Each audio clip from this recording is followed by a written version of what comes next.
Good morning, ladies and gentlemen. My name is John Rabbitt and I'm the Marketing Manager for the Alliance Group. Also present from our Alliance marketing team today is Terry O'Connell, our Marketing Manager Venison. He'll be appearing at the Q&A time. After this presentation you may have a few questions. Katrina Allen, the Sales Manager Venison, is responsible for the day-to-day running of the Venison business. And some other members of the Alliance Group, our GM Procurement, Mr Murray Berend, he's over there if you're looking for him. Danny Hales, our Company Secretary, is also a DINS Director, and Ross Thompson, our Promotional Manager. In regards to this morning's presentation, I'd like to make the following opening statement.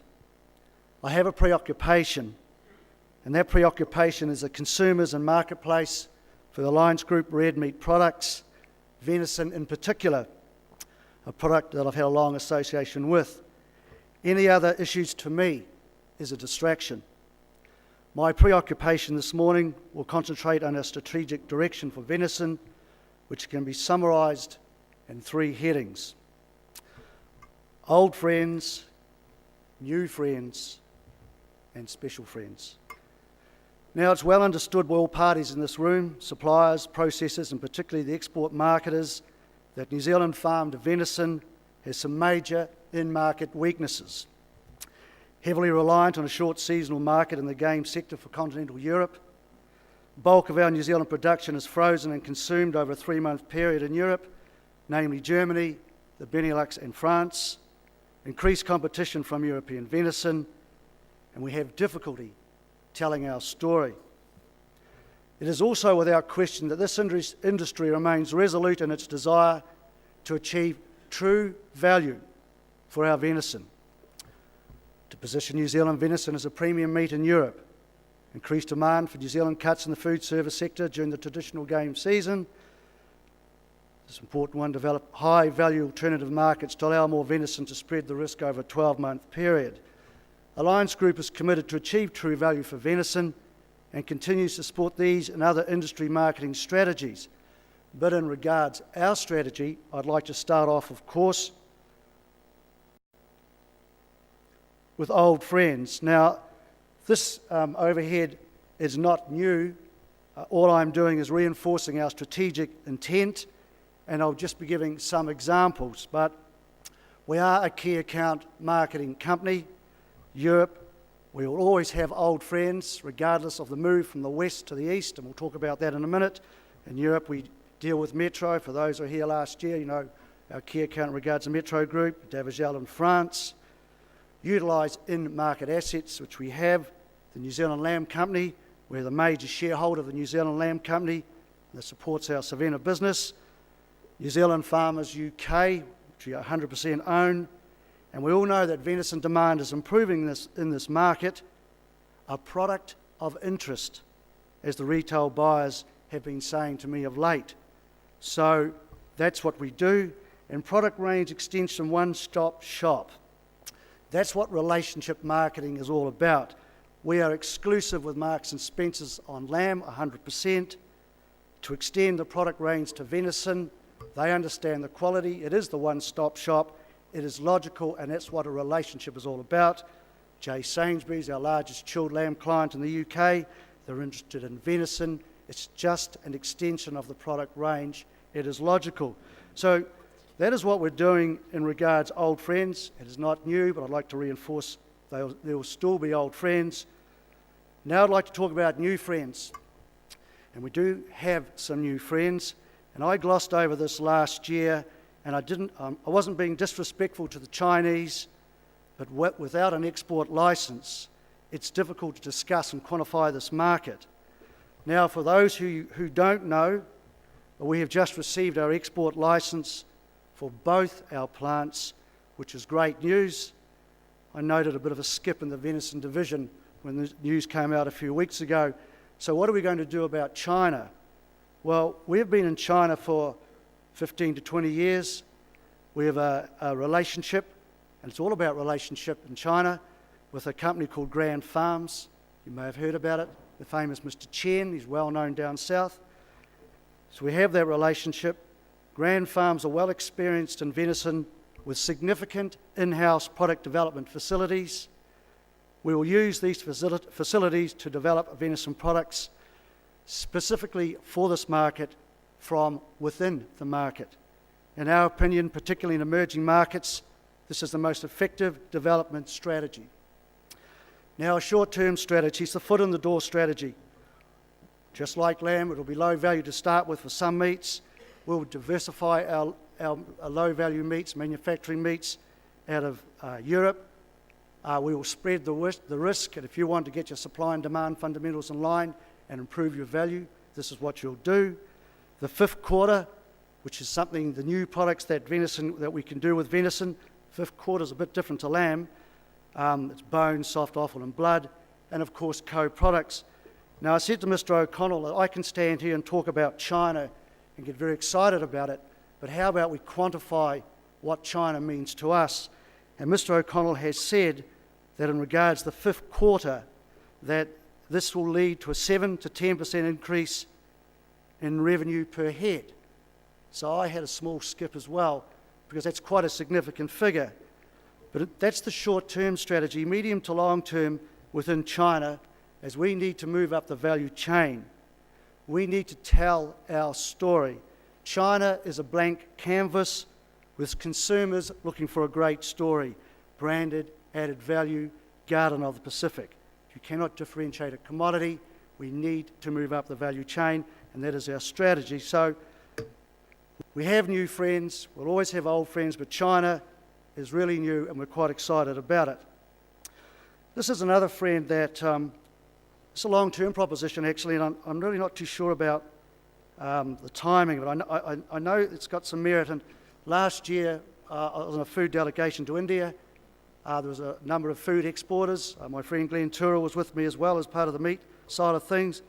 Now, every meeting I went to in India to discuss lamb, that's true, and every meeting I went to, the end of it, they started asking about venison. And I know there's historical significance, and there's probably some really good reasons why, but all I know is it has some appeal. And just on India, for those who don't know, and I don't mind talking about it because I'm quite excited about India, I believe in time it could be the new China. We've tied up an exclusive relationship with a company called Quality New Zealand. They're owned by some interesting people, cricketers. It's a New Zealand Inc. strategy, and I'm a big advocate of NZ Inc. I'm not in the meat industry, I'm into meal solutions.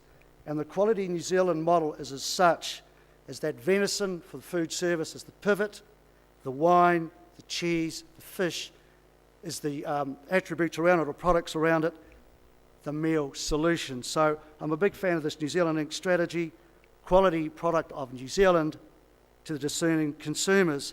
Now, the one thing about India that I will talk about, and why I've got these gentlemen photographed here, we went to an IPL match. Cricket in India is not a game, it's a religion. If we think we get excited about the All Blacks playing England in a few weeks' time, you've got to watch the Indians in regards to cricket. It's something special to them, and our competitive advantage, we believe in New Zealand Inc., that the major investors, and they have invested significant monies, well-known cricketers, that's Daniel Vittori, of course, McCullum and Fleming. So if we can't crack India with cricket icons, then we probably never will. So that's just to talk about new friends. Now what I'd like to talk about is something, is what we have. Apart from having a preoccupation, I also have an obsession. I'm quite an obsessive person in regards what I believe is to be true, and I have a New Zealand Inc. obsession, and I'd just like to explain this. It's what we have, and when you think about what, you don't think enough about what you have, and I'll talk about the Alliance Group. There may be other companies in New Zealand who say they have the same. I'll talk of something I know. And number one is operational excellence. Quality raw material. We spend a lot of time with our suppliers to try and develop the right quality material for the market, the deer progeny testing, etc. We have quality processing, farm assurance, animal welfare, ISO, RMP, all the bells and whistles to ensure quality. Now, on this point alone, I'm just going to quickly mention the UK Horsegate scandal. I won't dwell on the topic, it's quite sensitive, but who put the horse in the beef burger? And it's highlighted a lot of things in the UK, but what it has to retail, UK retail, is they are demanding a robust supply system. So for us, operational excellence is now our competitive advantage. Number 2 is finite resource. The supply of deer is limited and reducing, which is unacceptable, but it is finite. We have a finite land mass in this country. We are unable to feed the masses. That is not our job. In regards to NZ Inc. positioning statement, it is clear to me. It has nothing to do with being the lowest cost producer, but is all to do with positioning ourselves as a quality food, added value, branded supplier to the discerning consumers of the world who can afford to purchase quality. In-market investment, we do invest in the marketplace, but not enough in my opinion. So, what we have, operational excellence, finite resource, in-market investment, quality deserves value. True value, tangible premium. Yes, it is deserved, but ladies and gentlemen, not always achieved. Based on what we have and what we deserve, such comments as Spanish venison or the likes as an industry Achilles heel is an unacceptable defence to me and needs to be addressed. So, 1 minute. This will be quick. I'll talk about special friends. I'd like to make a point on this, so maybe you could give me 3 minutes. A special friend is neither old nor new, but definitely needed. In fact, if we as an industry are not embracing new friends or new ideas, then we're selling ourselves short, and this again is unacceptable. The theory of premiumisation, another obsession of mine. I want, I need, I must have. A pull strategy, the Johnny Walker Blues story.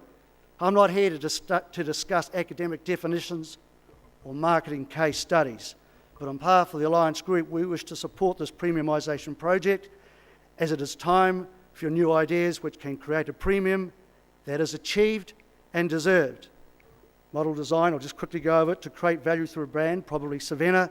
I will note this branding strategy must also be done while protecting and enhancing the existing commercial brands of various processors and marketers, selective cuts, selective markets, selective customers, premium positioning, differentiation strategy for Europe, positioning strategy, the story for China, the blank canvas, collaborative, 90% plus of the industry is involved, a joint marketing strategy, limited resources that are shared and invested, it's logical and an industry good. This project is of course subject to all parties agreeing to a detailed business case. Innes is on that case at the moment, but if it works on a smaller scale, then this industry wins. Maybe a template for others who would know. Ladies and gentlemen, this is the Alliance Group strategy. Old friends, new friends, and special friends. Everyone in this room believes in the product. It is my preoccupation and our obsession. We need true value and sustainability for venison as the product deserves it. It is time for something new, and now it is time to get on with it. Thank you.